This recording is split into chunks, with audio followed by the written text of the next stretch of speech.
Hi, everybody. I'm really excited to have our second uncomfortable conversation around the topic of systemic and institutional racism and racial injustice in our society and how it affects those in the church and those outside the church. And we've been having so many great conversations, and today will be another one of those. And we have two great guys, two of our best. These are our pillar members and great friends, Edward Akamesa and James Selesky. So let's welcome them.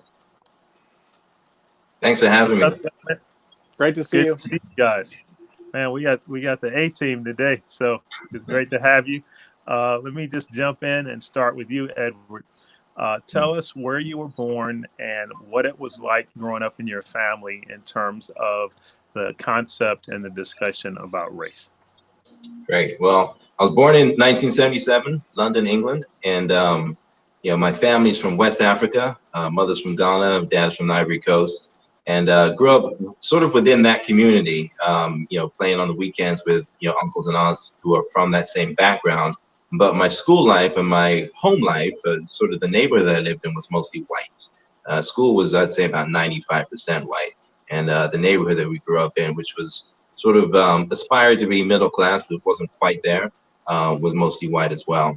So going to school, I started school at age of 3, went to Montessori. It was definitely impressed on me quite heavily that I needed to represent our race in a positive way, and that teachers and people, other students there, would probably not expect me to be smart, not expect me to perform well, or not expect me to behave well, but that it was really important for me to make sure that I dispelled those notions of what blackness was and really replaced them with something that was positive.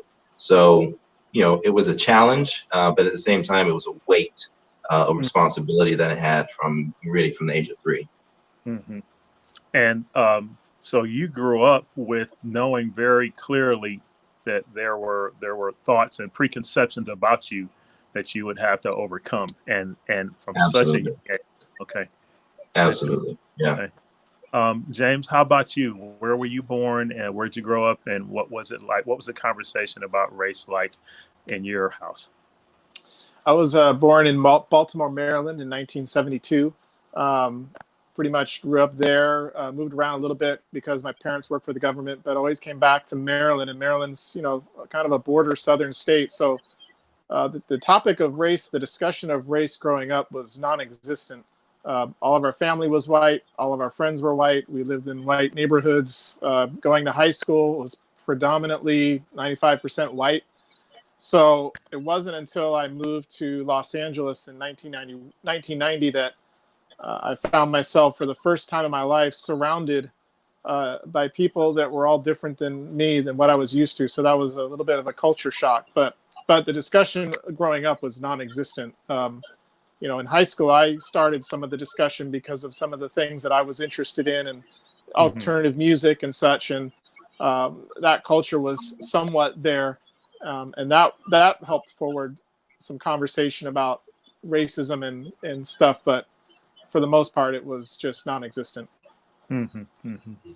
So thank you for sharing that. So Edward, what did you tell us about your family now that many of us know and love, but Sure. Tell us a little bit about your family. Yeah. So I've been married for 22 years to the beautiful, lovely Brooke Akameza, who is white from California. And then we have 3 kids together, Rousseau, who is 17, Oliver, who's going to be 15 in a couple of weeks, and Winston, who is 11. So Edward, that's got to be really interesting and fascinating. I would imagine the conversation around your house these days, given that you and Brooke are different ethnicities, and then your kids have both of you and both of those ethnicities, and as they're processing the events of the recent weeks, what has that conversation been like, and what is the vibe been? Sure. Thanks for asking. It's a good question. So we're talking a lot. We're talking probably every day about race and about the different conversations and different questions that the kids have. Brooke and I have been having this conversation for 20 years, really. So it's not a new thing for her and I. Although with the kids, and also the kids, we've all, this is not a new thing for them either. One of the things that has frustrated them or that they've been surprised by is just how alarmed and how surprised a lot of their white friends have been to understand sort of the racial dynamics that and the equality that is experienced here in America. It's something that I've talked to them about, their whole lives. So for them, they're wondering why their white friends have not also been having the same conversation. So it's that. It's also, learning how to have conversations with friends who maybe are outspoken or have see things differently, and being able to have a healthy and loving conversation without just letting anger or frustration lead the conversation. So that's a difficult balance to strike for sure. It really is. We're all dealing with it, but thank you for sharing that. James, tell us about your family these days. We most of us, like with the Akamesis, know and love the Seleskis, but tell us about your family. Yeah, so I've been married for 25 years next month to Lisa. Amazing. And Chloe and Jack are teenagers and just moving along. Jack just turned 15 recently, and Chloe is going to be 19 in August. And I think, we've all dived in for sure. I think the thing that we talk about a lot is just it's time to learn. School's in. And I think we've been just trying to practice self-education through podcasts, books, discussions, talks. And, it's been so cool. I'm really grateful. In particular, I think Edward being one of the youth ministry leaders and the conversations he's been able to have with my son in particular, I'm just so grateful for that because, here he is 15 and he just has no idea. I mean, it blew his mind almost just to try to process some of these ideas about what his some of his best friends feel being Black. And, so cool because Edward and others have been able to have great conversations with him and to gently help lead him and to teach him and to help him learn about some of this stuff. So that's been amazing. And as a father, I've been really grateful for that because I know it's going to change just how he sees the world as he grows up, which is such a great thing. So yeah, we've been self-educating, watching documentaries every Thursday night, books, all of it. So it's been great. Yeah. Well, that's inspiring to hear. Let me go dig a little further. I feel like you're somebody that really has embraced this time and embraced wanting to learn and needing to learn. And it hasn't felt as though you've been intimidated or fearful or put off by it. And I know that there are others that have felt overwhelmed or just in some ways attacked, like all of a sudden people like me or the enemy and that kind of thing. So what do you think has made you lean in rather than, lean back and sort of keep everything at arm's length? I would say about 2-3 years ago, I think it was right around when Trayvon Martin was shot, and there was a few other situations going on. And at the time, Edward and I and a few of our close friends, Anthony Johnson, Justin Hunt, we were all in a group together. And I don't know how it started, but I just thought I need to ask these guys about these situations and how they were feeling about it and how it affected them. And I think it was about 2 or 3 years ago. And I just, to say that I got a lot back was an understatement. And it was certainly incredibly eye-opening for me because here were people that I considered really close friends, best friends. And they were feeling a whole range of emotions about something that had happened in our world that I didn't feel anything about. I didn't connect with it. It didn't create fear in me. It didn't create anger. So it was just an awakening, so to say, into the reality of people in my life that I care about very much. And I think there was a lot of discussions that we had, and it was just so good. And I appreciate them because they were able to be open and really be honest with me and trust me in that setting to be able to Mm-hmm. say the things that they really felt. And I think that really started it off. So when all of this stuff started up with obviously with the killing of George Floyd, that was kind of the thing that tipped the edge there. I was just Yeah. like, let's do. I mean, yeah, let's do it. We have so much to learn, and I think for me, this has opened it up even so much further. Mm-hmm. Honestly, I don't feel guilt or shame. I just feel a responsibility to learn, because for so many years, even as a Christian, I was so ignorant of how life was for my brothers and sisters who are Black, and just didn't, unaware, and didn't really have a deep care about it. And Mm-hmm. so when I think about somebody if I say somebody's a best friend, and I don't care about the things that they're facing or feeling or going through, even if they're not connected to me and my well-being in any way, shape, or form, that needs to be examined. So it's just been, I'm grateful. I'm grateful to be able to learn. I'm grateful to have people in my life who can speak honestly to me about these issues, and that we can have dialogue about them. But I do feel like the responsibility for me right now is to just learn. Yeah. It's to Yeah. self-educate. It's to understand the history that I never knew. Probably, yes, because I am white, and didn't care to learn because I was white. And so I Mm-hmm. think that's the responsibility I feel now. And it's good. It's good. I'm glad about being able to learn and having the privilege to learn, and not having the burden of, having to fight for my life because I don't have a choice. So, Mm-hmm. Wow, really well said. Well, I appreciate it, and just as a personal friend, it really does mean the world to me to see. I think your articulation of "I don't feel guilt, I don't feel shame, but I feel responsibility," and how those are such a world of difference, and how some others are maybe struggling with that. So, thank you for that. I think it's a great example. Edward, I just want to ask you. Um, what are you, if you had to share, this is what I'm feeling most, Mhm. Edward Akamesa, right here, right now, as I'm trying to help my family process. I'm a business owner.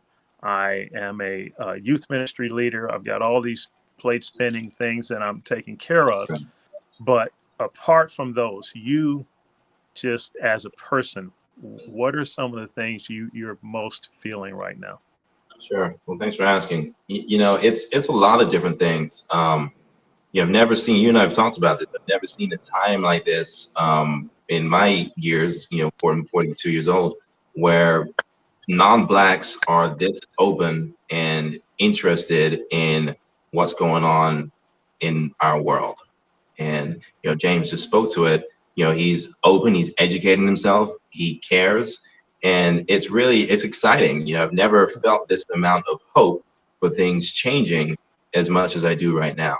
And at the Mhm. same time, I feel also sad, I feel angry, I feel like you know for all these years, I've been angry about certain things, which I feel is appropriate. But now that white people are also angry about them, now I have permission to be angry. Well, you know what I mean? And that can feel, there's a part of me that wants to say, we're here, we are sort of in sync in a sense, and we are moving forward.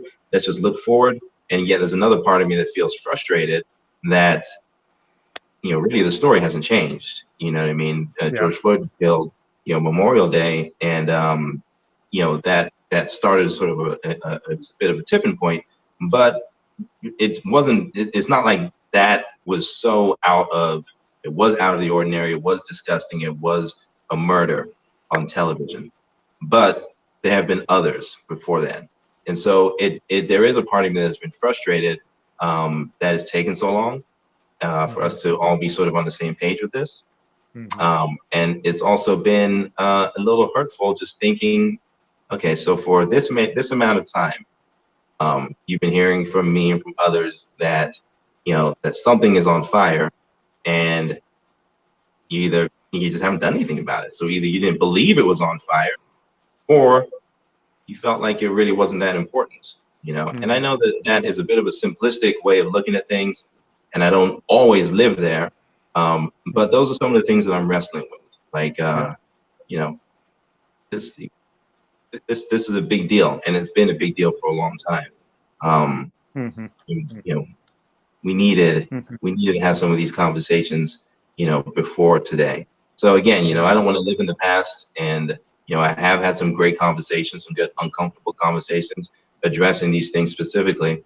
But those are some of the things that I'm dealing with, and I'm grateful for James. James and I have been talking for the last few years, like he said, and it's been really good. But again, this is the struggle is not going anywhere. It's something that we need to continue to have in order for there to really be equality. Yeah. Well, man, thank you for sharing your heart. I feel a similar thing, which is sort of simultaneous competing emotions. On the one hand, I'm really happy that so many eyes are being opened, and on the other hand, I'm so angry for the fact that this kind of thing has been going on for this long, and it took this much. And so, yeah, I feel, I'm sure many others feel that way. Can I ask you, Edward, in your conversations with James and you guys' interaction, obviously it's evolved through the years, but I would guess that your interaction, you felt something from him that perhaps you haven't felt from some other friends of yours that are of his ethnicity. I don't know that that's true, but if it is true, what do you think the difference has been in how he's responded versus how some others have responded? And now and if that isn't accurate, I don't want to hold you to it, but I would guess that that's probably accurate. Yeah, no, it is accurate, and it's, I hate to say it is, it's not the norm, right? Most of my conversations with non-Black people, particularly with white people, about race have not resulted in, that person then wanting to go and self-educate, right? Or being open to listening to a podcast that I want to send them, or a book or documentary I'd like them to watch. And that has been hurtful. I do think, what it does for me is, especially within the church, it makes me feel like, yes, this can be a brother in Christ, and yes, this person is someone that I know, for me personally, is there for me. If I'm sick, they'll bring me food. If my family's in trouble, they'll send money or do the things that we do as a family. And yet there is a closeness that we don't have. There's a closeness on that level, which it sounds funny to say because that's about as close as you can get. But yet there's another part of my heart and a part of my life, a part of my world that for whatever reason you either deny or are not that interested in. And it's very close to me. Yeah. You know what I mean? It's I don't think that as you describe who I am, or as I describe who I am, that Black should be the first thing. I think that it should be, 9 or 10 down the list. But the reality is, as soon as I step out of my house, Black is the number one thing that I am. And so it's a huge part of my world and my life. And so to not be a part of that, really, it's a bit of a rejection of a part of me. And, we can be cool. I don't walk around angry or, with animus in my heart, but I do feel like there is a closeness that is missing. So for James and I, it's been, pardon me? No, I was going to say, go on. I want to say something else, but didn't mean to interrupt. For James and I, it's been great because I do feel like we've been able to connect on a deeper level than with some other of my white friends.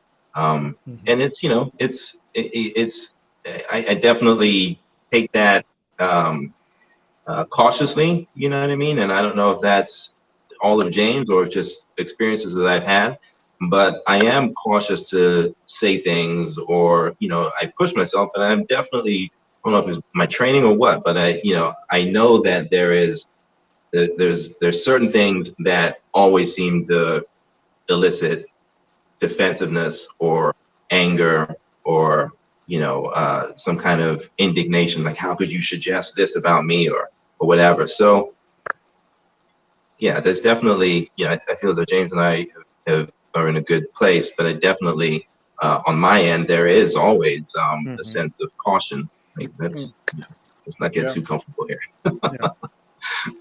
It's interesting because I think about well, man, thank you for sharing that. It is. Oh, sorry. I was going to say, it's interesting.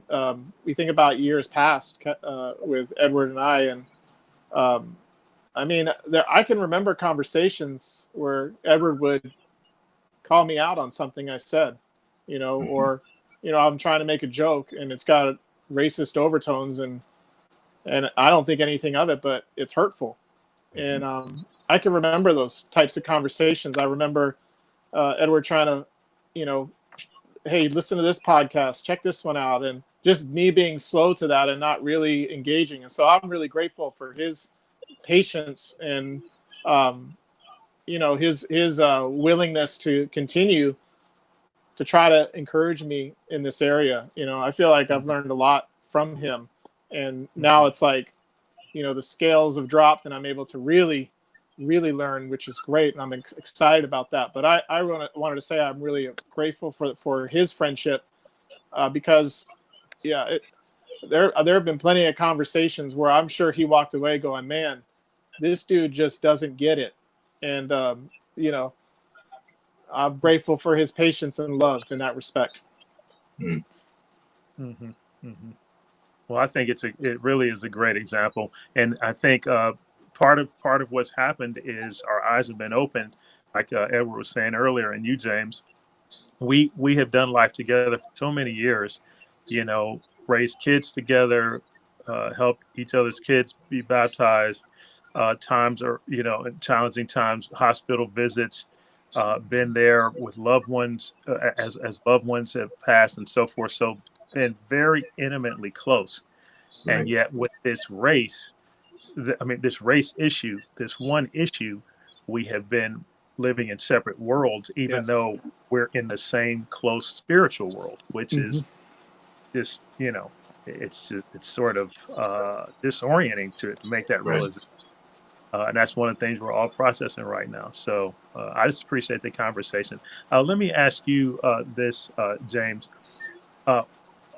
As someone who is white, what would you say to people like you?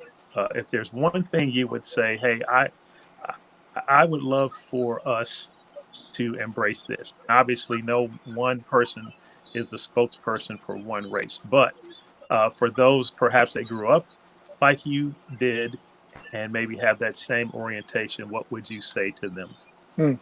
Thanks for good question. I think the thing that baffles me so many times is that people are often so defensive or unwilling to put themselves in somebody else's shoes. I mean, really do that and really try to put themselves in their perspective instead of explaining away why things are the way they are.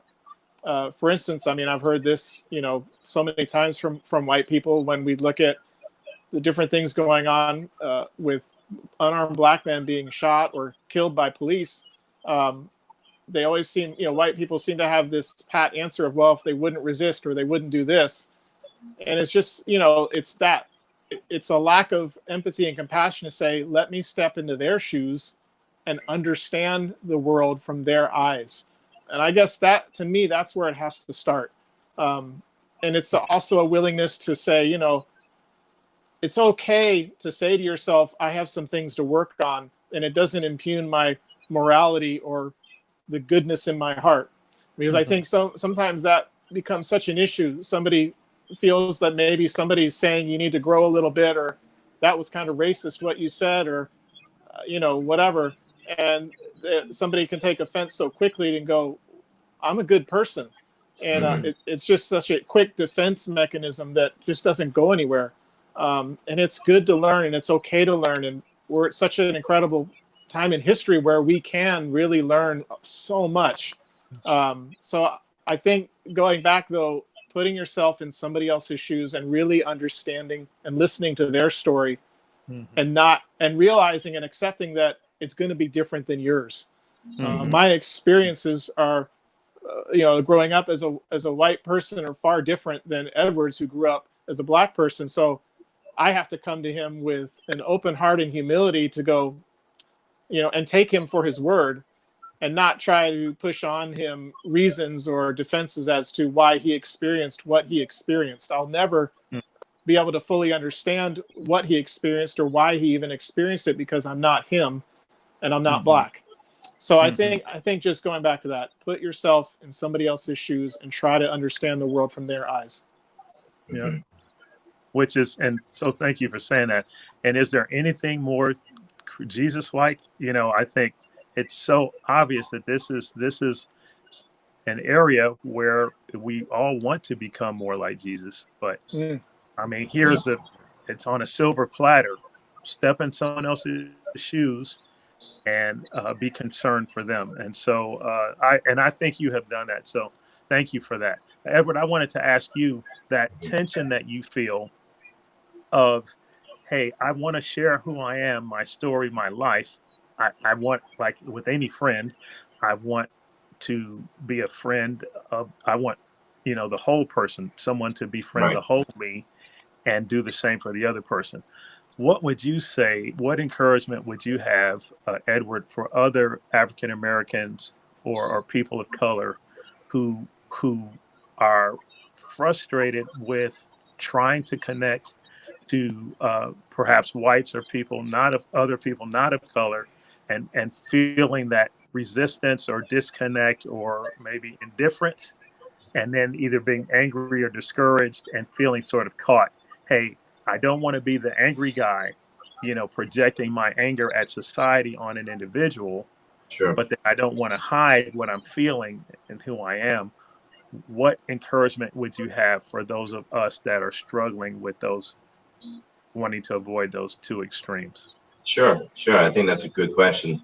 I think it's difficult. I think that like James said, he and I have been having this conversation for several years, but there have been things that I suggested to him that he didn't pick up. He didn't, he slept on up until recently. You know what I mean? So I do think patience and love, it plays into every relationship.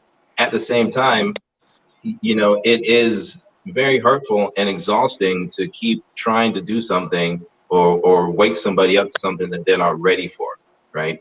Yeah. Um, I think that we gotta, I think that we have to understand that not everybody's gonna be ready for, for this conversation, and it's Yeah. okay to have some distance.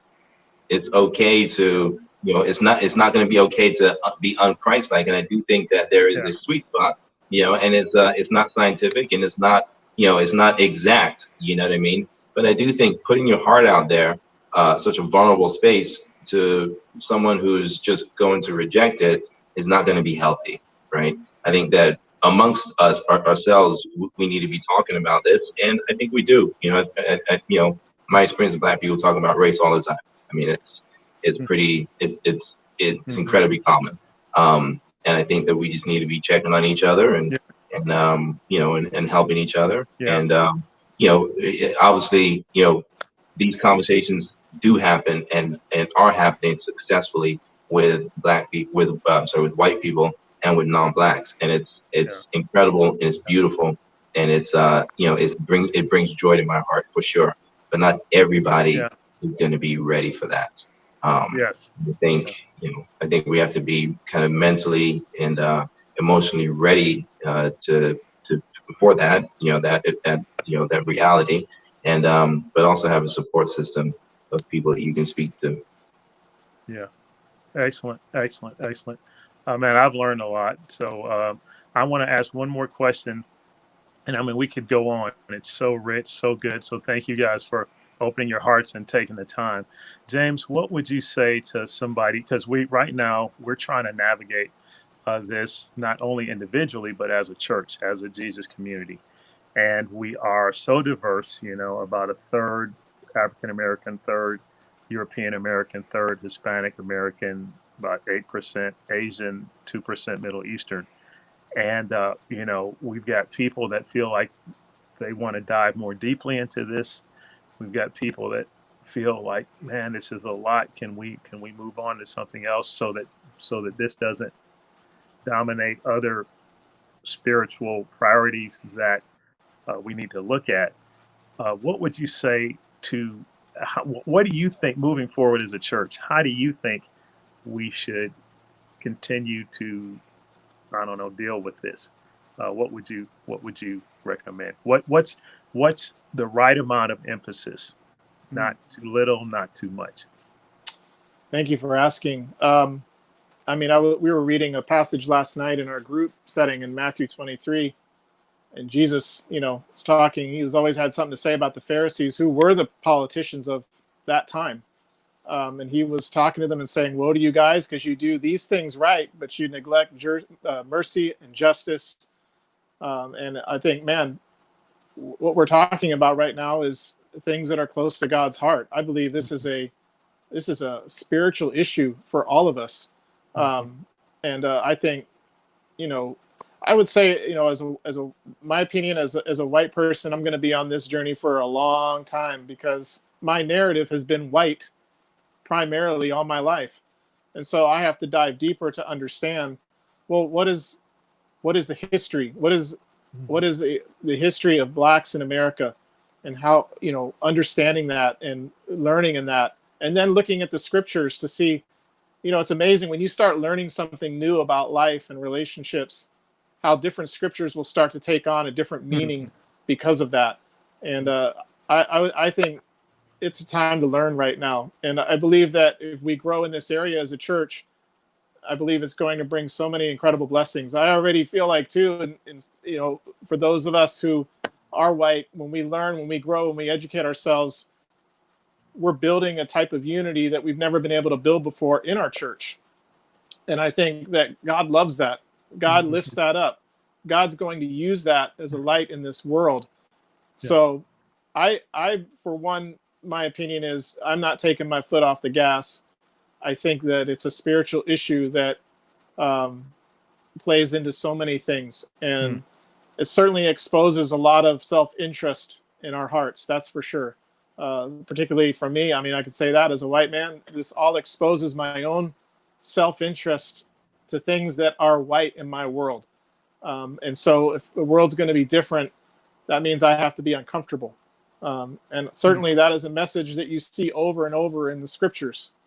Luke 9:23, we all know what that says. So that's my opinion, is I think we need to stay the course. And I believe God's going to really grow us through all of it, and through the dialogue that is spiritual, and that it is Christ-like, and that these are things that God cares about.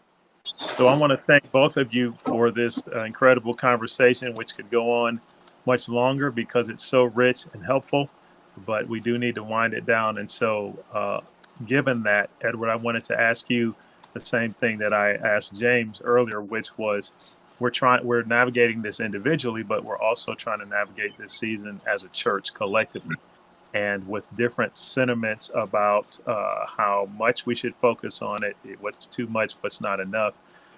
What would you say in terms of what we as a church, members of this church, how should we be viewing this, and what opportunity perhaps do we have right now that we can seize? Sure. Well, great question. I mean, I think, being in America, I think that we, we've inherited a lot of what America's built with, right? Which is a lot of great things, but it's also has a huge history of racism and injustice. And it would be, I feel it would be virtually impossible to live here, to grow up here, and not have some of that touch the way that you think or the way that you feel inside. Within the church, we are a family, and we are based on the Word of God and the blood of Jesus, which is incredible. And at the same time, we live here in America. It would be impossible to go untouched by that. I think one of the things I've heard over the years, over and over again, is just how within the church we're colorblind, and how race doesn't matter here and what have you. And I think that there is that's a kind and a nice ideal, but it's not reality. I think that people need to, white people in particular, it would be helpful for them to really look at this as a STEM issue and see what ideas do I have in my heart or in my mind that are rooted or have their roots in racism. And, I think one of the things that I've come across when having this conversation with people that's been a pushback is, the feeling that if I have an idea that has its roots in racism, that I am a racist. And, I'm not sure how many racist ideas one needs to have to be considered a racist or not. But obviously being considered a racist is terrible. It's a horrible thing. And nobody would want to volunteer themselves to be labeled in that way. That notwithstanding, I think we all have racist ideas that have been given to us by virtue of being here in America. And I think that we need to really be honest, really need to, put ourselves in a safe space where we can unearth some of those racist ideas so that they can be changed. They don't get changed just, internally, just like any sin. We don't just change it by ourselves. We need to bring it out into the light. It's ugly. It's terrible. But at that point, we can deal with it. I think the sin of racism smells. I think other people around you can smell it sometimes, and sometimes you are trying to pretend like it's not you. No, that's not, it's not me, but I think we can all smell it, and it needs to be dealt with, so. Well, thank you for being honest and, keeping it 100 and at the same time from a place of love. And it is a great opportunity. I mean, we have never, in my living memory, we haven't ever had this sort of hinge point, right? This tipping point, and God can do so much with it if we'll partner with Him. So Sure. I know that many of us are trying, and we're going to keep trying. But guys, from the bottom of my heart, thanks so much for taking the time. This has been such a great conversation. Yeah. I knew it would be. Much love and respect, and that's it. God bless you. Thank you. Thanks, Kevin. Thanks, James. Thank you, guys. Thank you, Edward.